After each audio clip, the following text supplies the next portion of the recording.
Alrighty, folks, welcome to the Tuesday Live. I'm excited today to welcome the Angry Prepper coming to us. You're in New York today, right? Yes, ma'am. Like you always are.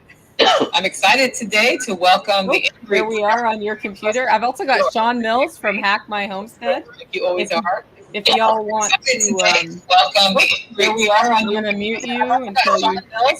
So, Angry Prepper, just wave at me when you find wherever that's playing live on your tabs. It sounds like you've got that. Are you done?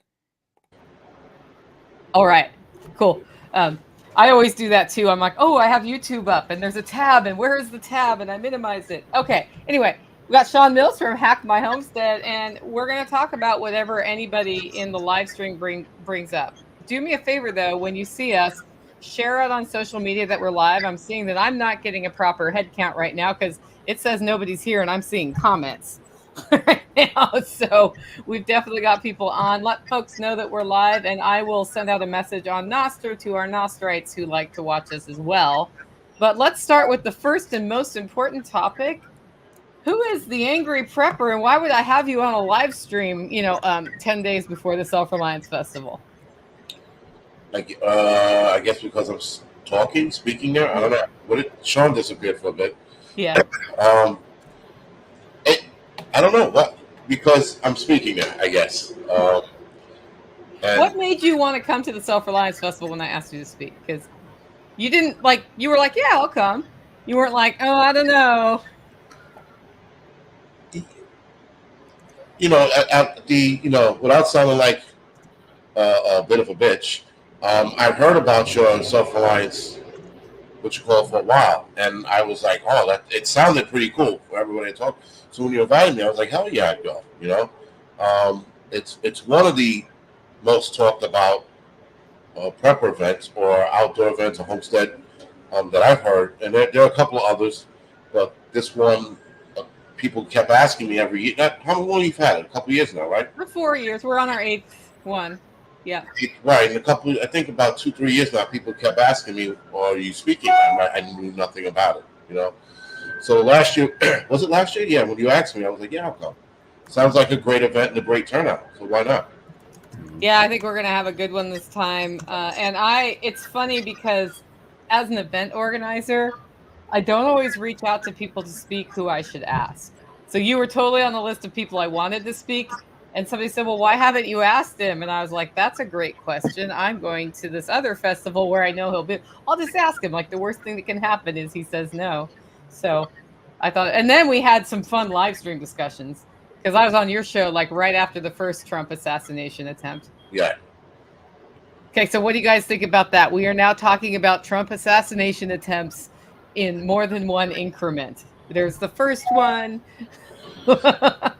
Well, so the first one, obviously, that was on the level as far as the attempts goes. The second one was hairy, but there was a third one that most people don't talk about. Not so much that it was an attempt on his life, but it was definitely an attempt on the supporters, right? The bomb scare, Mm-hmm. right? And then there was the event in Arizona where a couple of or a few supporters had a burning sensation in their eyes, and a lot of them, not a lot, but a few of them wound up being hospitalized, and there was no mention of this. So of course I Google it, and there it is, and nobody's mentioning how now they're just messing with his rallies. So either they're trying to shoot this guy, blow him up, or blind the supporters. It's like it's insanity. And with the device one, the one in New York or Long Island rather, they tried to cover it up by saying that it was a drill, that they had sniffing dogs in the area, and those sniffing dogs were running a drill, and that they forgot about the exercise package they left behind. I was like, seriously, we're gonna play this stupid game? That's what they're doing.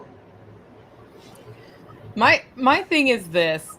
If the ruling elite, whoever they are, and I've stopped worrying about who they are long ago because I'm not sure it matters who it is, it matters that it exists. really wanted him dead, why wouldn't he already be dead? True. That is very true. But also, to be fair, they're trying an old tactic that didn't work, and they're using, like this last guy. I don't know if it's connected to the FBI or CIA. I really don't. The breadcrumb trails leading back to him doesn't make sense that the CIA and or the FBI will allow all of this information to get out, be on the internet, and have YouTubers talk about it in such a way. Like, I'm not buying that easy path that they're taking. There's definitely more behind it. It's just, what is it? Yeah, like, is it a marketing campaign to make people afraid? Well, I've always thought that when we talk about, the powers that be, whoever those folks are, they're going to take advantage of whatever opportunity presents itself. So if there's some 20-year-old guy in Pennsylvania that they can push a little bit, to climb up on a roof. And I know there's been some people that have called into question, like, why wasn't that roof covered? And was it not covered on purpose? In an event like that, I'd normally default to people not doing their jobs well over a lot of people working together to purposefully, let something like that happen. Now, I will say that the one in Florida at the golf course, sounds like the Secret Service did their job, what they were supposed to do, right? But, there's been people that have asked the question, how does a guy who lives in Hawaii end up at the golf course at the same time he was there, when I guess the decision to go golfing only happened a day or maybe a day or two in advance? So, like, how does he find out, that's where he's going to be in the middle of a campaign where theoretically you wouldn't think dude's going to go down to his golf course in Florida and play around the golf. He's going to go to North Carolina. He's got rallies over here. He's got rallies over there. He's doing interviews. He's doing press conferences. Unlike the other side, which never gets in front of the media at all, Trump always wants to be, he always wants that platform. And so he says, hey, you know what? We're going to take a little break. I'm going to grab some of my buddies. We're going to go play around the golf. I just need to decompress a little bit. And somehow someone who's got an idea about assassination ends up with that information and can get there and get into place. That's a little bit suspect. You bring up an interesting point about the other side not wanting to be in front of the camera, candid camera, so to speak. Do you remember when second George Bush sort of first came on the scene, and all of his interviews made him look like a complete doofus? And now the other side has a candidate that looks like a doofus if she is left unchecked or unscripted. And instead of, like, with George too, they just let him be on camera everywhere, thinking that he was not going to get elected, and then he got elected. Well, I will say there was much gnashing of teeth. I think that George II was much more. He was much better in front of the camera before he got elected, and then when he was running the second time, it was like strategery, and so nuclear. When he was just the owner of the Texas Rangers, he was actually pretty well spoken and had some, and was actually pretty good on the debate stage. So there was a lot of people that were saying, oh man, 4 years in the presidency just wiped this dude's brain, because in the second election, like you said, it was just like Biden, it was just gaffe after gaffe after gaffe, and it's like, okay, well, let's just put him on the camera and hope for the best. Yeah, but with Kamala, they're just not letting her talk most of the time. Well, yeah, the media is complicit in that, right? They're saying, yeah, we'll just give us our talking points and what we're allowed to say and what we're not allowed to say, and we'll just go do it. Don't worry about journalistic integrity. We'll just say whatever you guys want us to say. We won't bring up the fact that she's not really talking to anybody, unless it's with a teleprompter in front of her. So I think that's the difference. Back then, you had a little bit better of a media, and of course, George was on the other side, so they were gonna highlight all the issues rather than brush them under the rug. What are your thoughts on that, Angry? Listen, anything is possible now. I mean, each day that goes by, anything is possible. Everything that Shawn said, is again. I don't know. When I started prepping, I got into this, to protect the family, myself, friends. I didn't want to get into the political side of it, but it's funny how you get drawn into it. Mm-hmm. And when I first started, I remember thinking all of these things that could happen, and all of these events that were going to unfold, and none of them ever did. Right? So now we're in this political shitstorm, and I just don't know what to think and what's going to happen anymore because we don't. We thought Biden was going to run for president, and that would be it. We thought they were going to replace Kamala Harris. They didn't. Being that she was the most least liked vice president in the history of vice presidency. Then all of a sudden, he steps down, she steps up to the plate, and now she's the golden child. And now everything that everybody was speculating was going to happen, it's not going to happen now, at least in regards with Biden. The only thing that I'm speculating is that maybe Biden steps down and she becomes president in the last couple of months and then does some crazy shit with martial law, federal martial law, which is very, very hard to pass and to enact. So there is that. But everything that we thought was going to happen, it's not happening. So when it comes to politics, I have no clue anymore. Kamala Harris is a buffoon. She's a babbling moron. She proves to us that she is stupid, and she's a raging alcoholic, by the way, because she has the telltale signs of it, and people will still vote for her. Trump isn't making his run this time any better, and I really don't want to vote for the man, but I don't want Kamala Harris to win. So this is the fucking boat we're stuck in right now. Yeah, in your state, does your vote matter? No. I could write myself in, and it just wouldn't. Maybe you should Angry Prepper for President 2024. I wrote myself in the last time. The first time when Trump ran, I didn't vote for him because I know what kind of guy he is. He's just a dick, And then we saw Biden stepping up to the plate for the second one, and I was like, yeah, I'm going to have to vote for this guy. Writing my name is not going to help. But writing my name and voting for myself, voting for Harris, voting for Trump, it doesn't matter in New York State. It really doesn't, right? Though Trump is pushing hard in New York State. He's pushing harder than he did the last 2 times he ran.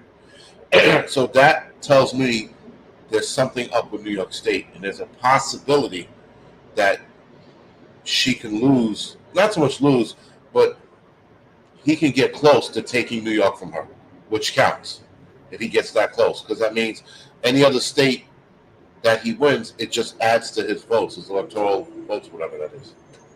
Yeah, I think that there's something to trying to close the popular vote gap.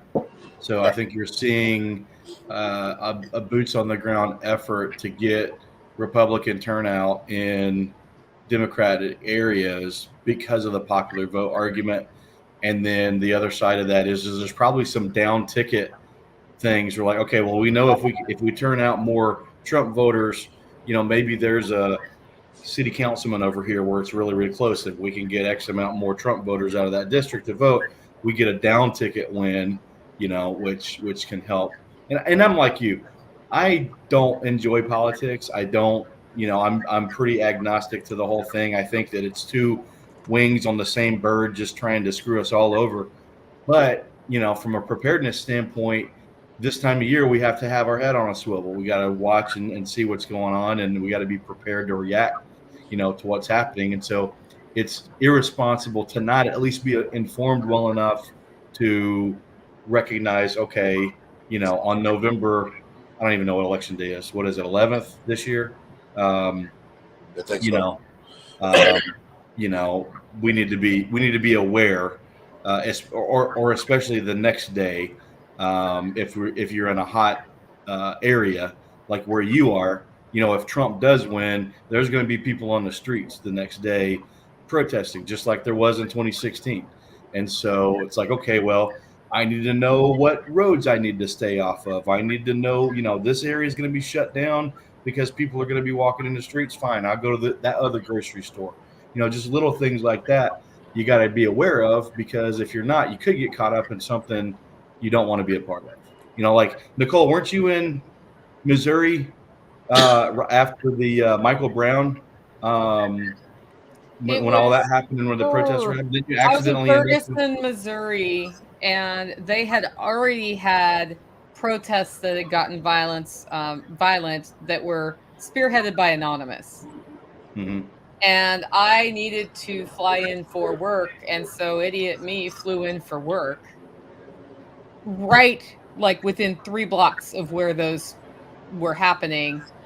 And we were sitting there after a long day of workshop sessions in the hotel, and the rioters came into the hotel. Mhm. And they didn't cause any problems. They just walked through the hotel looking ominous. Yeah. But imagine had that been different. Like, that was an incident where, because my prepper adventure has not been much on the self-defense side, right? Originally. That's not how I got here. That's when I became aware, as safe as I feel in this country, or have always felt, like walk down the street, not worrying about getting attacked, like all of those things. Actually, some situational awareness is really good. And the best way to not get beat up or killed in a riot is not to be at the riot. And Yeah. so, like, do I want to be embarrassed because I decided not to do this project that's like right in the middle of an area that's rioting or might riot, and then it doesn't happen? Or do I, would I rather feel embarrassed because that happened, or would I rather be dead? And I kind of look at hurricanes that way and a whole bunch of other stuff, right? Like, one time I was driving to Mississippi and there was a hurricane coming and a gust of wind hit my car. And I'm like, what the fuck am I doing? And I got off at the exit, turned around, and drove home. I was like, why would I drive towards a hurricane? Like, what the Right. fuck? Like, there's going to be flooding. There's going to be people like who have drowned. Like, I don't need to be in that scenario just because, a friend was getting married. And I would have had to drive through the worst of that hurricane to get to the wedding. And I was like, sorry, man, like, it's terrible to miss your wedding, but it's also terrible to be dead. Mhm. So, yeah. Yeah. So we know that these crowds are seated, whether it's seated with government agents or whether it's seated with just people that want to, they want the counter protesters and the protesters to come together and clash. Just, it's like the from one of the Batman movies. Some people just want to see the world burn, and so the even if you like agree 100% with what a group's message is, the idea that you want to be in the middle of that, whether it's peaceful or not, right? All it takes is one little match to light the tinderbox, and then things can start going sideways. I mean, we've seen it over and over and over again, where these mostly peaceful protests turn into peaceful but fiery. Yeah, like it's like someone it's someone that goes and shoots somebody, right? They were mostly peaceful. They just had that one bad day. It's like it's ridiculous. But you don't want to be in the middle of that. So from a preparedness standpoint, being aware of it, having your head on a swivel, understanding what's going on in your area, where you don't accidentally get caught up in it. Those are the things. And of course, that leads to us this time of year. We talk about politics a lot more than we probably should, but it's just part of that situational awareness. Yeah, I don't think any decision you or I make, and I know our votes, probably all three of us, aren't going to impact the outcome of the election. But the part of the election that does matter is knowing what's going to happen, what we think is going to happen if Trump gets elected, and what we think is going to happen if Kamala gets elected. And I saw a comment here about, I don't think there's going to be an election. We've never delayed a presidential election and the international optics of not electing our president don't help us. So I think there's going to be an election. I think it would take a whole lot more than what's going on now to stop it. Yeah. Whether or not the election is like the scale at which the cheating happens, because we know the cheating happens either way, right? The fake votes, the dead voter problem that we have. The scale at which that happens is more the question. It's like, is it going to be a lot or a little bit? That's where I'm coming from on that. Mm-hmm. Well, it'll appear to be less this time around because the polls are already starting with the lying about how well she's doing in the polls and how she's beating Trump. I just read last night she's beating Trump in Pennsylvania by 6 points. I go, bullshit. There's no way. Most of Pennsylvania had already stated that they were going to vote for Trump when Biden was running. Now all of a sudden Harris steps in again. The least liked vice president ever. Now all of a sudden she's 6 points ahead. She's not doing any interviews. She has no agenda. She has no policies. Rather, she stole her policies from Trump and Biden. And now she's 6 points ahead. And then somewhere I read last night that she was 12 points ahead. I'm not sure if that was overall, but listening to a guy last night, he said the internal polls, Trump is ahead. So there's a lot of lying going on in the polls, regardless. And if they do take it this time, at least it's not as obvious as it was the first time. So come hella high water, she's in. Now, if something weird happens where he blows her out of the water come election day, then his head's on the chopping block. And that's how he got it. That's what happened last time, is they didn't see it coming and they were shocked that Trump had made it. Trump was kind of shocked that he made it too. And listen, I thought he was playing a game the whole time. I thought he was just doing it to, be him and look at me kind of deal, right? I thought he was being an attention whore. He might have been. Right. I'm president. Right. He's like, shit. I fucked up. I went too hard. I got to get a cabinet together. So, but now I think he liked that power, as all people do, right? And then they want more of it. The power is addicting. And for those people who have never had it, when they finally get true power, like Trump had power, right? He can run around the city, he throws money at people, and he gets things his way for the most part. But when you have that true power, it's addicting. Yeah. And nobody wants to give it up. There's been presidents in the past who stepped down after their first term and wouldn't run. But for the most part, I would say the last, 100 years or so, there hasn't been a president that stepped down willingly or hasn't run the second time. There have been presidents in the past that stepped down because of family issues, or they just didn't like the stress that came along with the job. But these last few presidents, man, no one's fucking bowing out. They want that power. So obviously he's running this time around for the people. He did state, though, he's not going to run again if he loses this one. He says he's not. I think he also realized he's too damn old. He's too damn old. Yeah. He's a whole lot less witty. The one thing about the debate is he's a whole lot less witty. I can't believe I watched half of that thing, but I did, because I'm a glutton for punishment. And I thought, he was a little sharper on the comebacks, and that naturally happens, I think, as you get older. The little hamsters in your head start running a little slower, and then you're like, you do the after the fact thing. Man, I should have said that thing. Mm-hmm. And of course, he's Trump, so he falls prey to the ego attacks. Oh yeah, he's an easy target. They go, oh, look at this guy. Let's bring up the cat thing, and then he went all in on that. And though it might have been true, it might not have been true. Yeah, man, it's something you don't do. You stay away from that talk, because granted it was on the internet. One video proved it, but you got to stay away from internet anything. Right. You saw he was all in on it. I'm like, is this fucking guy crazy? What's wrong with him? Yeah, stay away from the fringe stuff. Stick to the stuff that impacts everybody. Well, what do you guys think of the what's going on over in the Middle East with the beepers exploding and the radios exploding and all that.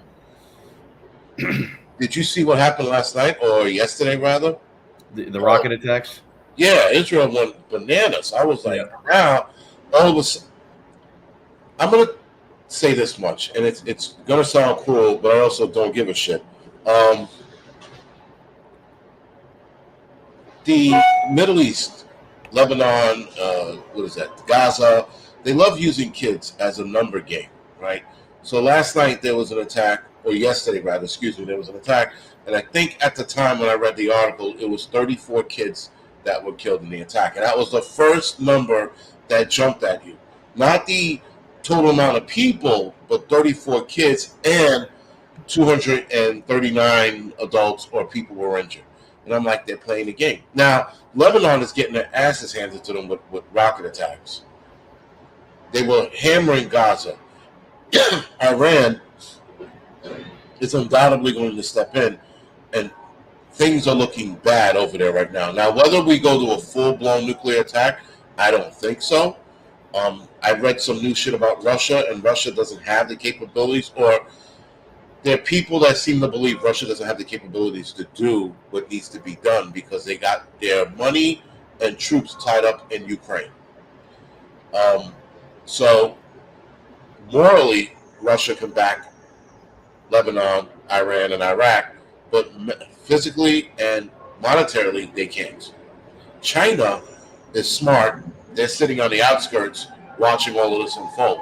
Mm-hmm. They're going to jump in at some point, but I don't think to the magnitude we thinking they're going to. I think they're just going to, like cheerleaders, egg them on kind of deal. Though China did talk about wanting to broker a peace deal between Gaza and Israel, or whoever the fuck it was. Who's the troops in Israel? Is it Hezbollah or the other ones? Yeah, so I think it's Hamas in Right. Gaza. Right, and so they wanted to broker a deal between those two, and then that stopped. And all of the brokering deals that everybody promised they were going to do, Russia, Kamala Harris, just a few months ago, nothing. So shit's going to get well out of control. I just can't. I actually can't wait. I'm excited to see how bad this is going to get. Well, my concern is we just decided to send 30,000 more troops over there. Right, and they said it was a small number of troops, and I said small number would be anything under 10,000. Yeah, well, how many do we have over there already if 30,000 is just a small addition? I thought we had like a carrier group over there and some subs, but apparently there's more than that. Way more than that. And they started their move earlier this year, or middle of this year, excuse me. Yeah. And after what Israel did to Lebanon, the United States is like, shit, I guess we're in this. Right? So boots on the ground is going to become very, very, very bad if we actually get involved to that level. They did state that their excuse for moving 30,000 troops was to make sure that the American citizens still in Lebanon are brought out of it. I'm like, you don't need 30,000 troops for that. Well, and if we still have American citizens in Lebanon after all of this has been going on for a year, or well, what was it? When was the initial attack? I guess it hasn't been a year, but October 2nd. So it's almost been a year. Right. Yeah. So if you're still over there, you're not like those 30,000 troops aren't getting you out. You want to be there. Yeah. You're a glutton for punishment, or just an asshole. I mean, you choose. The other thing is a lot of the American citizens, if you will, a lot of them wind up being also Lebanon citizens as well, right? So like they have that dual citizenship, so they count them into the American, and when actually they're just Lebanese people who, have American citizenship as well. So if they want to stay there, leave them there. I don't see the problem. Like you said, if you didn't see the writing on the wall from, at the very least, July, you deserve to stay there. Fuck it. Yeah. That goes back to that situational awareness thing. Like, war is breaking out. Perhaps I should get my butt out of here and not be in the middle of the war. So Stacy's asking, if we keep putting troops in other places, how do we have somebody left here to defend America, or is that the point maybe? Well, we've got plenty of people here. I mean, for the last 7 years, we've had the least amount of forward deployed troops that we've had since like World War II. So after World War II, we had tons of folks in overseas bases because we were helping to, rebuild the world, or at least Europe. And we were helping to rebuild Europe, and we were just keeping a really strong eye on the Japanese. So so we've got plenty of troops here. I think that the military industrial complex wants as many wars as possible elsewhere, but they don't want anything over here because this is where the stuff's made. Like, it's a money game, And so, I think that I don't think that our defense on our 50 states is an issue. Having gone out to Hawaii several times and seeing what's there, it's like, well, that's a tough place to defend, but they have so much Navy over there, it's not even funny. And so, I don't really see that being a big issue. But here's the thing: the more people you have in a theater of war, the more likely someone that's not supposed to gets shot from one side or the other. And then all of a sudden, now there's a reason to go to war, So that's my concern when we say things like, oh, we're sending 30,000 more troops to the Middle East. Well, that's 30,000 more opportunities for one side or the other to make a mistake and pull us into another 2-decade, multiple $trillion-dollar, Ponzi scheme, basically, that feeds the military-industrial complex at the expense of our soldiers' lives. Well, yeah, people, and again, this is why I'm always on the asshole side of things. But we like you there.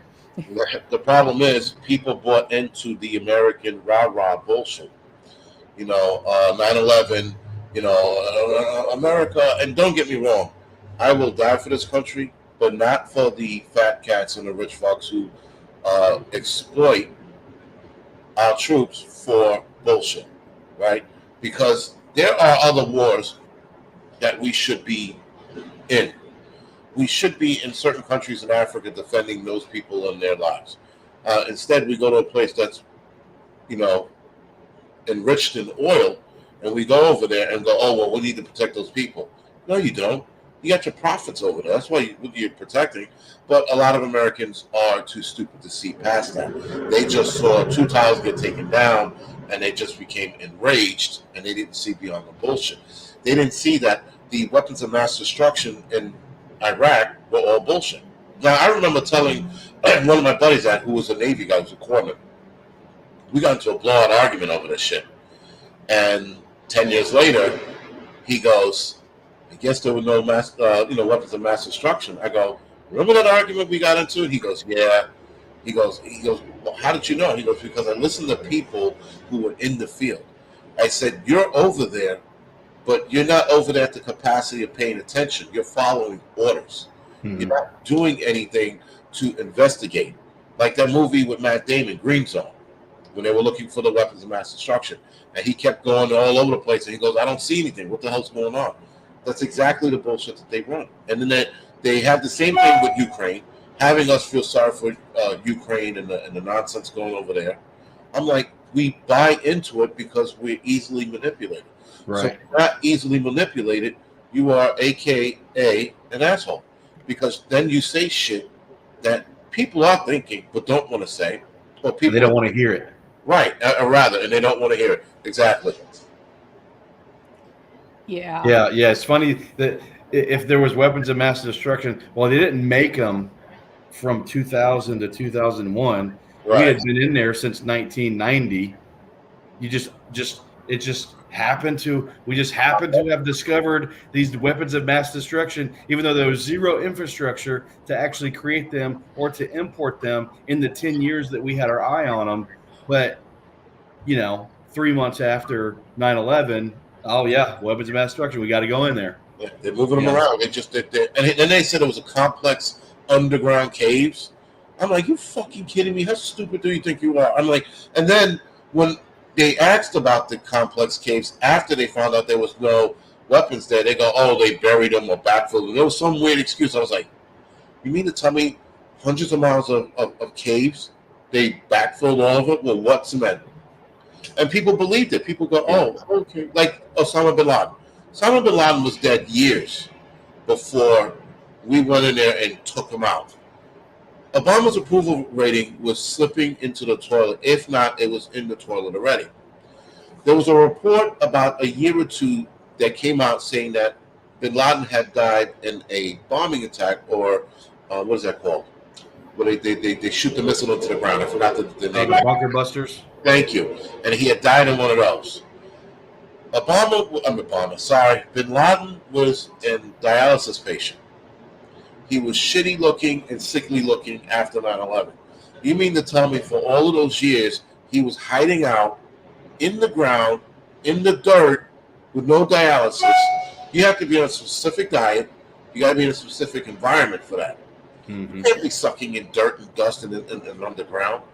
And so, of course, they go in, they tackle this guy, and then they take his body and immediately throw it off a ship. Yeah, buried at sea. Yeah, I'm like, you fucking kidding me? Like, at first when they caught him, I was like, okay, all right. But as soon as they slipped up and said, oh, let's wrap him in cotton and throw him into the ocean, after his daughter, I think it was his daughter, stated that she wanted the body and they refused to give the body to her, that was the red flag, because they always give the body back. If we would have caught Hitler's body, we would have given him back. Mm-hmm. And any other terrorist, their bodies get sent back. And his bullshit reason, oh, we don't want to make him a martyr. He's already a martyr. Yeah. Too late. Yeah. So, I mean, like, that's the lame excuse. Anyway, so this is when my conspiracy theory brain started going into overtime, and I started, like, noticing the bullshit that was going on. I was like, all right, maybe it's not as clear-cut as it is. But it goes for both sides. 100%. So 100%. stepping it back for the people listening to this live stream, probably the ones on your channels don't need to hear the answer to this, but my channel possibly. You said the reason you didn't believe there were weapons of mass destruction is you had talked to people on the ground. So what triggers you to start looking for other data sources when you see claims in the news so that you can try to work out what's really going on? Because obviously you're skeptical of what anything the media is going to report, as are many of us, but then people still feel helpful. They're like, okay, what do I do next? You gotta you look for videos that get demonetized or people that get blackballed or blacklisted. You look for those videos, and those people are the same people that will always tell you the truth, because as soon as they do, they're blackballed, right? So for example, for Mr. 19, right, COVID. For Mr. 19, there was a lady, Tenpenny, right? Sherry Tenpenny. She's a doctor. She's an autistic doctor, matter of fact. And she talked about the arm ticket, the Mr. 19 arm ticket. And I'm using these codes because you said the video get flagged. So the Mr. 19 arm ticket, she comes out and talks out against it and why it was bad. And, of course, they blackballed her. Now, this doctor was world-renowned, well-respected. She could do no wrong. She walked on water, for Christ's sake, right? And then all of a sudden, she spoke out against it, and he started blackballing her, and that's how I knew she was telling the truth, because they went after her immediately. And now what do we see? We're seeing the same nonsense that she talked about. Mm-hmm. When a couple of troops, I think one of them might have been an ex-CIA agent, said that there were no weapons of mass destruction in Iraq. What did the study find? What did the study come to find out? There were no weapons of mass destruction, and there were no tunnels. So again, it's the people who they want to blackball, the fringe thinkers, if you will. Those are the people that I listen to. And listen, I don't listen to all of them, because some people are like really far out there, you know. Some people are like, Michael Jackson's an alien. Shit like that, I stay away from. But things that have a trail, or things you can look up for yourself, like anything involving Bill Gates in Africa. If you start following that breadcrumb trail, there was a town in Africa. A village in Africa that he entirely wiped out because he tested a product on them. A lady from a neighboring town did a report on this on YouTube a few years back, probably 10 years ago now. And her video was instantaneously taken off of YouTube. You look it up, and a lot of people in that town died, and they said they died from CO, carbon monoxide, maybe. What's that? Sulfur. So they said that there was a pocket of a water geyser that dried out, released this toxin into the town, and killed almost everybody except 5 people. One of that being a kid whose entire family died. He crawled to the next town, or towards the next town, until someone found him. They ran to the town, and everybody was dead. Bill Gates so happened to be in that area a couple of days prior to that happening. Mm-hmm. Everybody had to have been vaccinated or arm ticketed with something, and they all wound up dying the same way, except for the 5 people. And those 5 people were severely sick when they were found. So they went with the sulfur gas being released excuse. The lady talked about what really happened, and then they took her off the air. Up until that, I thought it was a sulfur gas thing too. I was like, oh man, that's fucked up. But when she said what she said, I was like, oh shit. And so anytime Bill Gates likes to go to Africa, you're like, he's going to kill a whole village of people. Well, you think that maybe part of the reason why you don't see, the U.S., which we're supposed to be the world's moral police, but we're allowing these genocides to happen in Africa. Do you think that the reason why there's no political, there's no one in politics saying, hey, we should be over there preventing this entire, group from being executed by the next village over or whatever, is to allow for that kind of stuff to happen and get swept under the rug? So, yes. When it comes to Africa, Africa is a giant test field. Right. Mm-hmm. So a lot of the African governments or countries, if you will, they will take whatever money comes their way to have their people tested on. Mm-hmm. Listen, it stems from, and I hate to go there, slavery. Mm-hmm. A lot of African nations allowed the Dutch to come in and take these people and sell them off as slaves. They were being paid pennies back then, or trinkets, for human life. Mm-hmm. That stayed in Africa for centuries. And so now they work on people and test a lot of things on people in Africa. If you look at a lot of the arm tickets or products that come out, they're tested in Africa before they get here to see if people can handle whatever it is. The Ebola arm ticket, and there was another one that were tested in Africa first. They were supposedly ready for human trial, which it wasn't, because they used humanoid mice, right? Or mice with human DNA or genes, excuse me. A lot of those experiments, the mice wind up dying. And then they go, well, let's see if it has the same effect on people. They go to a small town or village, and they wind up making a lot of people sick, crippled, and then they pay off the government and they switch the story around. Hmm. Happens all the time. And I mean, like, I've seen it here in New York on a small scale when we were spawn the shit, and then the news reports it, and it's like not even what fucking happened. You're like, I'm like, fuck, man, we were there at that. That didn't go down the way it did, The story's more important than the truth. Yeah, and then sometimes it is the truth. I mean, we had a guy who was shot. No, wait, a girl was shot in the hallway in an apartment building. Gunshots ring out in an apartment building, especially when you have an open staircase system. And this building had an open staircase system. So a lady gets shot in the head. The lady is laying in front of a door. The neighbor, I guess, opens up the door as my firehouse, the guys in the company, are working on her and going, oh, I heard this 2 hours ago. They stop and go, what? Yeah, I heard a pop 2 hours ago, but I didn't think anything of it. Girl laid there bleeding for 2 hours. Story comes out that she was shot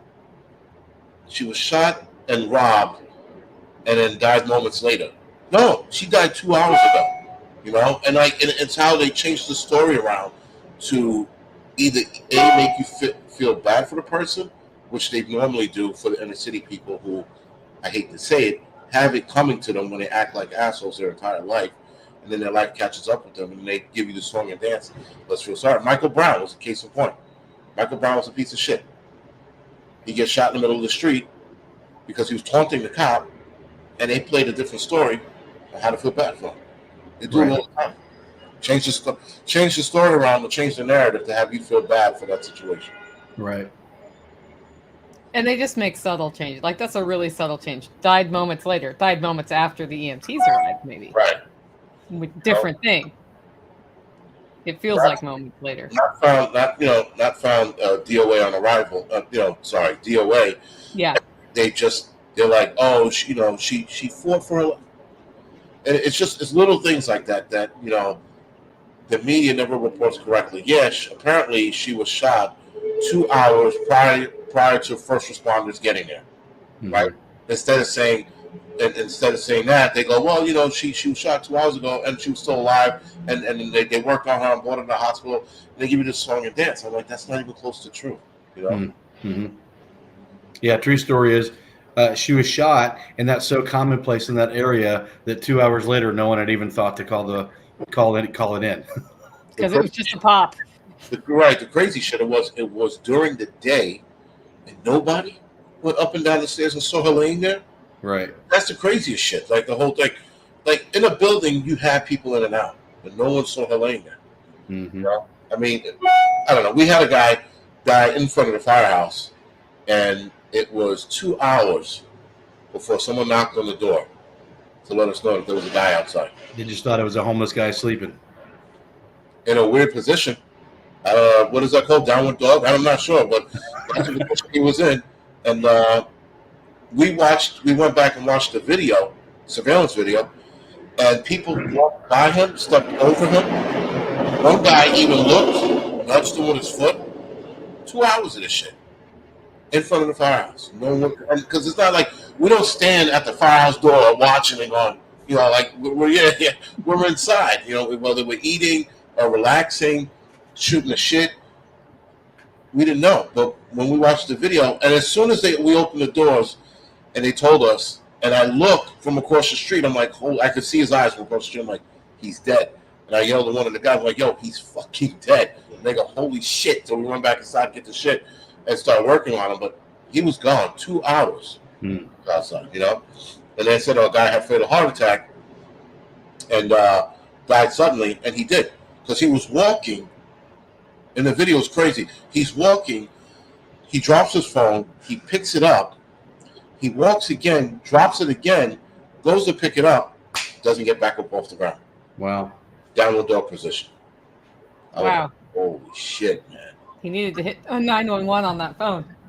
I think that's why when he dropped it the first time, we go, oh, no, that's not it. And then he dropped it the second time, we go, no, and then that was it. He was out.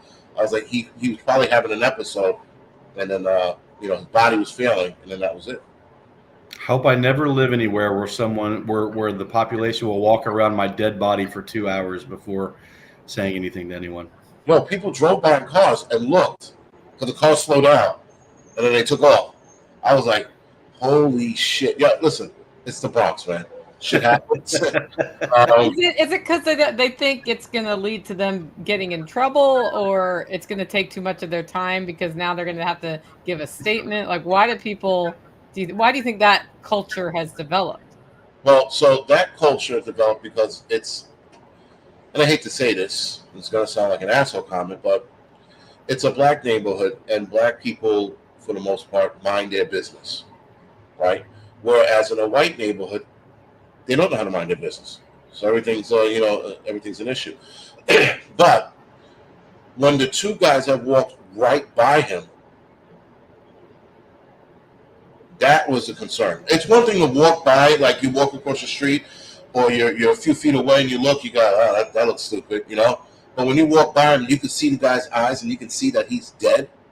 That was where another side kicked in. I think just people don't give a fuck, Like, it's not their problem, so I don't have to deal with it, But the one car that drove by, the guy drove by, he stopped, he pulled off, backed up again, stopped, got out of the car, looked at him, and went, took a step back, and then ran over to the firehouse. Like, that's all they had to do. Everybody passed them. All they had to do was go to the firehouse, knock on the door, and like, yo, he doesn't look right. At the very least. The 2 hours of everybody passing him, that was a little concerning. But it's definitely a demographic thing, because again, in another neighborhood, they would have been like, yo, something wrong with this guy. But in this neighborhood, especially the South Bronx, they just didn't give a shit, and they also minding their business. Yeah, none of my business. Just let it be known for the record that the angry prepper just called me a Karen. Okay, here's one. I was wondering if the second moon was going to come up, and the second moon, we're getting a second moon on the 29th of September. So what are your thoughts on the asteroid breaking the laws of physics to enter an orbit and then leave? I was so disappointed as I looked into this to discover I wasn't going to be able to see the second moon.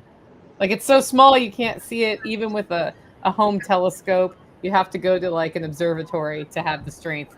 Yeah, it's like the size of a school bus. So can you even call it a moon if you can't see the moon? That's the second question. What do you guys think about that one? I don't think anything of it. When I said the second moon, I'm thinking that it's just going to be in the sky.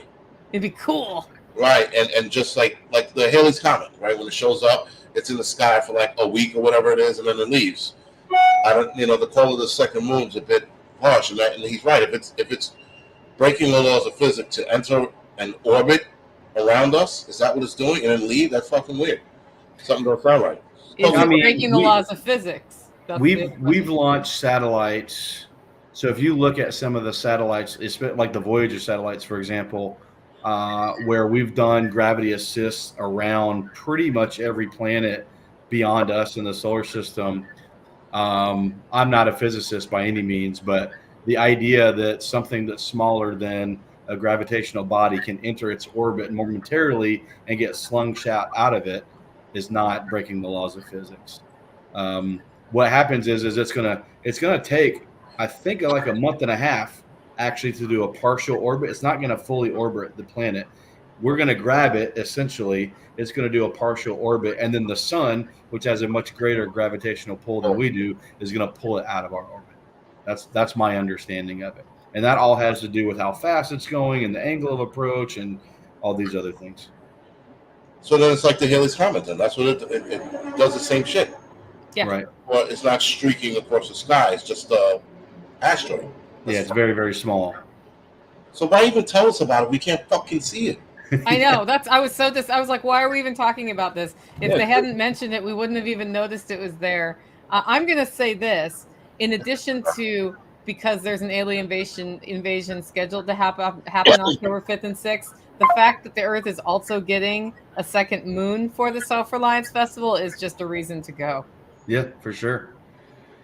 The background on that angry prepper is that every time we have the event, people tell me why the world is ending so they can't come. And I'm like, where else would you want to be? Yeah. Well, that's that whole thing. It's like, I'm not going to live my life because I'm afraid. Like, what are you doing? Yeah. That's not what the festival's about. Right. So, yeah.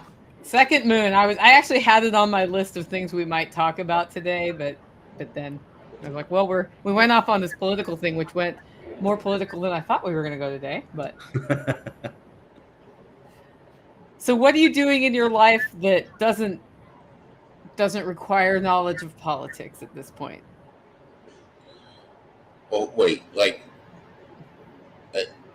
photography. That's all. I've been diving deep into that, trying to get more work as a photographer. Again, expensive hobby, so I got to start selling something because there's 2 cameras I want. There's actually 2 body cameras I want. One doesn't make sense to do because it's entirely too expensive, and that's starting a new ecosystem. But now, how did you is this something you've been dabbling in for a while, or you just dove into it? I was taking. All right, so as a kid, I always grew up liking pictures. I love pictures from the past, right? There's a picture of Harlemites in Harlem from the 50s, from maybe the 40s. Awesome picture of everybody from the community church standing out front. I remember seeing that picture and going, where are these kids today? The kids that were in the front. And then my favorite picture are the Irish guys sitting on the building. I think it's the Chrysler building being built, and they're sitting on the beam having lunch. Having lunch. Yeah. Right. That's an awesome picture. I've got that picture hanging up above my desk in my office. Oh, you do? Yeah. That is an awesome. I love that picture, right? And then so like looking at pictures growing up, my mother and her photo albums, and I just got into it. So I would say about 8 years ago, maybe, I started taking pictures with my iPhone. And then I started wanting to just be more professional, get better grades. So I started, looking into Sony cameras and Sony lenses. And that's where I stayed, because Canon, Nikon, they can eat an ass. But like Sony is where it's at. And it's just something to get you out away from the bullshit. Mm-hmm. You know what I mean? We do this prepper shit where we get sucked into the political world, whether that's the political bullshit of YouTube and other preppers or just the world climate. You got to get away from it, right? And taking pictures, especially like in the wilderness, going for a 3-mile hike that turns into a 10-mile fucking adventure.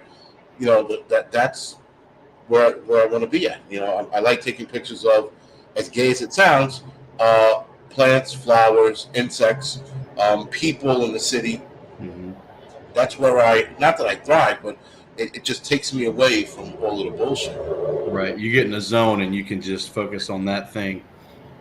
Oh, listen, if I go waterfall hunting to do long exposure photos, I could be in the forest for 5-6 hours and then notice the sun's going down and go, shit, I got to get out of here, because that's how lost I got in it. But, what do you guys like to do? Getting away from this shit. I'm turning my front yard into a pond right now. Uh-huh. No shit. Yeah. Yep. I'm building what they call an organic swimming pool. So I've got a 20, let's see, it's probably closer to 40 by about 50 hole in my front yard that it kind of steps down. It's got a filtration zone on the side, and it's been a pretty interesting project that I've been working on for, I guess, a couple months now. How long is it going to take to finish? Well, I figure I'll have it properly finished next summer, because I've got the rocks I've got to do, and then I've got plants, and I've got, decks that I'm building around it. So I'll take care of the decks and everything this fall, and but I won't be able to get the rest of the plants in until like next spring. Yeah, so they'll get wiped out by winter. Yeah. Most aquatic plants are not overwinter plants, so I could buy them now and then they'll all die, or I could just wait till next spring, which is what I'm going to do. Yeah, that's a very deep question you asked me. You wouldn't expect this to be a deep question, but my life has changed a lot in the last 6 years or so. And I realized that a lot of the things I did for enjoyment or to get away were enjoyable because of the people I was with, rather than that I liked doing the thing. So I've been really diving deeply in the last year on what do I like doing when I'm just completely alone. And actually spinning wool, of all things, like who would expect that, is one of them. I used to be a competitive swimmer, and then I never really got into open water swimming. This year I got into open water swimming, but that's a seasonal thing. And I can just, and like I have this like swim buoy and all this stuff so that I can be visible to boats. But I thought I was into kayaking because I kayak with people, right? And that's fun with the people. Nope, I like open water swimming by myself. So counter to Shawn, I've gone a totally different way, and there is a swim spa being installed on my property because I also like swimming against resistance to do that exercise. Because I do like exercise, but the only kind of exercise I love, like with a passion, is literally swimming. So I decided I needed a new car this year because my car was totaled in an accident. And instead of buying a new car, I bought a really old car and a swim spa. So I was like, the swim spa will make me way happier than a really nice car. So I'll drive my 03 Tundra for a while.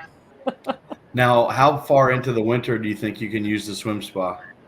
All winter. Oh, okay. We'll see. That's why I started those sauce swims videos, is once the swim spa's in, I'm going to record every time I swim, partially for my own accountability, because if I'm investing in this and investing in my health, then I have to do the thing, right?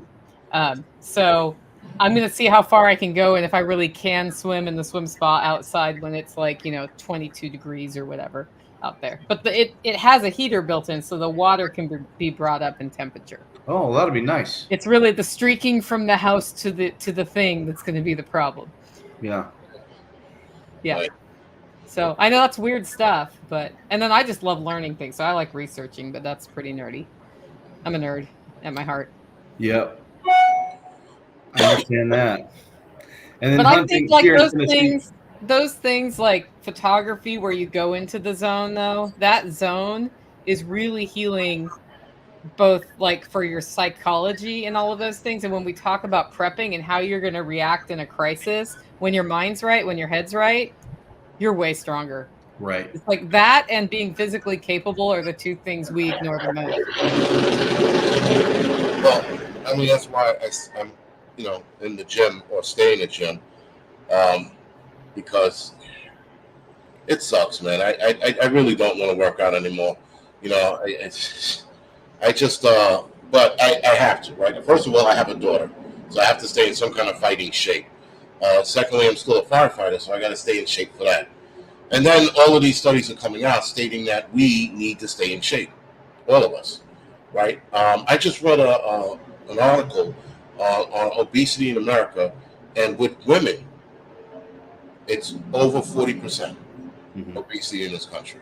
We have an obesity epidemic, and everybody's relying on those stupid drugs, Ozempic, and what you call it. And all you have to do is go for a fucking walk. That's it. And if you walk after each meal, you burn a considerable amount of weight off, and you keep fat from forming in your body. Right? But people don't want to hear that. So anyway, well, it's hard work to have to do the right thing every day. Well, yeah, I tell people, I said, do you want to be like for example, women? I tell any chick I know over 40, you should be lifting weights. Period. You don't want to be that lady on the fucking floor screaming and crying, I can't get up. You don't want to be that. You want to you want to be strong.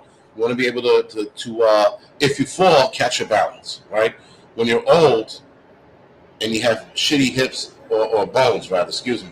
If you try to catch yourself, that's where a lot of them wind up breaking their fucking bones. Right. They try to catch themselves and they stumble even more. They take a harder hit. Now, if you started lifting and simple lifting, no one's saying lift the world, but simple lifting, it strengthens your bones. It keeps osteoporosis at bay. Not that it keeps it away completely, but it keeps it at bay. And looking at all of the science coming out about working out, especially getting older, we all need to be in the gym doing something. I mean, my mission for next summer is to get ripped. But at my age, it starts now. I can't do it in January until June. I got to start now. Yeah. But and people are questioning the just walk. Well, the answer is when you start walking, you get more fit and can do more things. When you get your food right, that really helps too. Well, and the thing is, somebody who carries extra weight and I'm constantly fighting it, I get that it's not easy, but I also know that if I eat feelings, they go straight to my ass. That's what happens. Huh.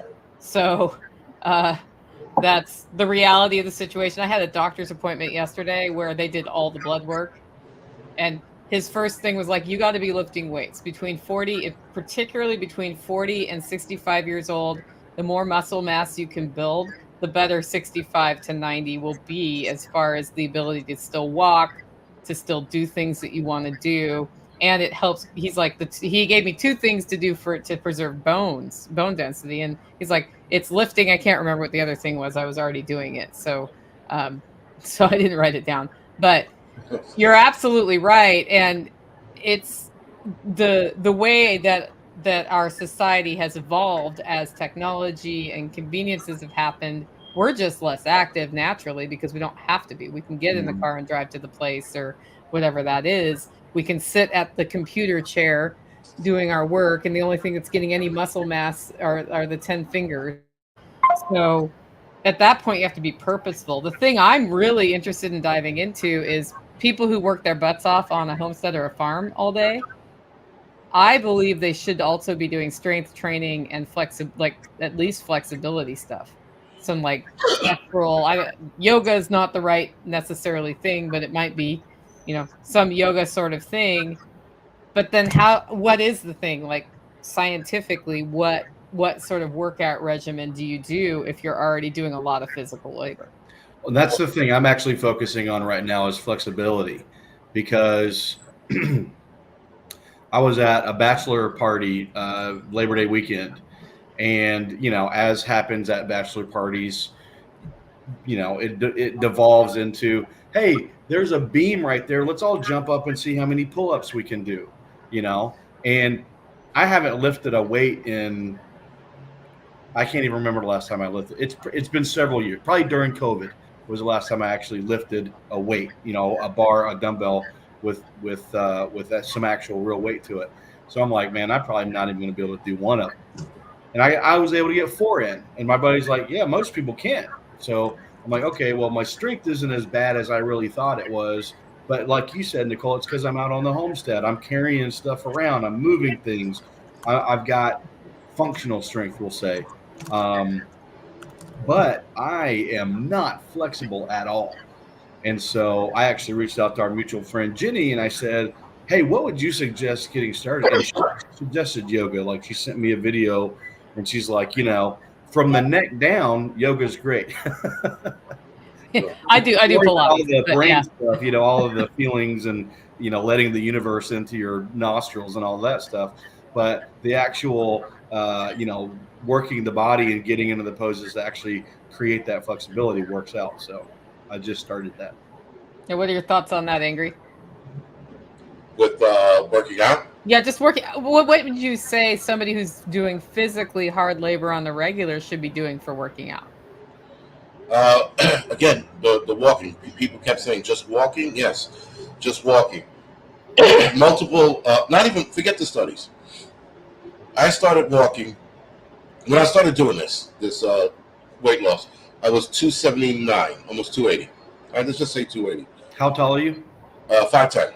Okay. Because I'm short, right? So I started walking more first with no weight in the backpack, then weight in the backpack. And if you walk after each meal, which is, for some people, is unreasonable. Some people can't do it. But if you walk after each meal, for example, in the firehouse, I eat lunch, get on the treadmill, walk for 20 minutes. Eat dinner, get on the treadmill, walk for 20 minutes. If somebody's on the treadmill, I'll do the Stairmaster. If they're on the Stairmaster, I do the air assault bike. At our age, we have to keep the body in motion, and we have to keep the furnace running to burn that fuel that we just ate. And it starts to actually eat into your fat after, I think, like week 2 or 3. Because now your body's getting used to this working out you're doing, this walking you're doing. And walking is simple, because what happens is you start walking, you start burning the weight, you start losing the fat, and you start looking and you go, oh man. Then you start stepping it up. Like, all right, fuck it. Let me just do a little bit of a run. I'll do a quarter-mile run, and then I'll walk, and then a quarter-mile run. Or less of that. 200 meters, 100-meter run. You start feeling better. You start wanting to do more. That's why I tell everybody, start with just walking. As far as homestead, you're already lifting, but you need a dedicated program for lifting, for your body, for your nervous system, right? The heavier you lift, the better your body responds to growing muscle, like you said. It protects you from damages down the line. It also helps out with the brain, which I just found out. Lifting heavy helps with the brain. There's a lot of things I'm going to discuss in Tennessee, but there are so many benefits to just working out. And you get out of your own head, right? If you're lifting heavy, for example, and you like, for whatever reason, you're thinking about the election and Kamala Harris and what could happen. You go to the gym and you're like, you get that bullshit out of your head because I got a deadlift 350 pounds.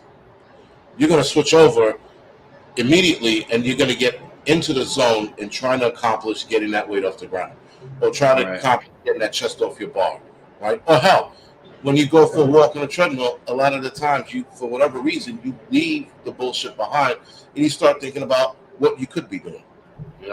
Because walking, for some reason, in a lot of people's heads, is synonymous with future. I guess because you're walking forward. I don't know. Moving towards something. Right. whatever gay theory, it's on that. It is what it is.